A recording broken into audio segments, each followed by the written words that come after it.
তখন এই যে সেকশন গুলো বললাম, box section, straight line section, part by part প্রত্যেকটা সেকশন প্রথমে করে নেব। ওকে, করে নেওয়ার পরে যখন আমি এদিকের সেকশনটা এইভাবেও তো করে নেব। একদমই এদিকেও করতে পারো, ওদিকেও করতে পারো, এমন না যে এদিকটাই আগে করতে হবে, তোমার চয়েস দুদিকে পুরো একসাথে করে একসাথে করে নিলাম। সেকশন করে নিতে পারো। এদিকটা করে নিলাম কারণ এদিকটা আমি রাত্রি করে নেব, পরেরটা আবার হলো, এদিকে একটা হলো 1 2 3 4, হ্যাঁ, তো এদিকে 1 2 তিনটে হবে, হ্যাঁ, তিনটে হবে। এখানে একটা নিয়ে, এটা হচ্ছে কমন সেকশন, ঠিক আছে? দুটোর মধ্যে এটা পড়ছে।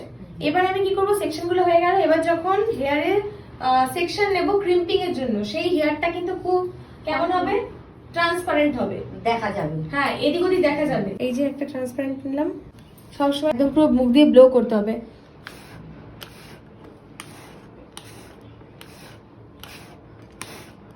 এই হাওয়া যেন ওর স্ক্যাল্পে না লাগে। এবার দেখো,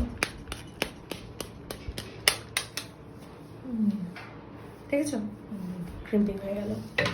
হোল্ড করব না, পর পর পর পর একদম সেকেন্ডের মধ্যে করে ফেলবো। আমি এইভাবে ধরে থাকি, এইভাবে যারা ক্রিম্পিং করেন এই যে ধরে ধরে, দেখতে পাচ্ছ কেমন হচ্ছে ব্যাপারটা?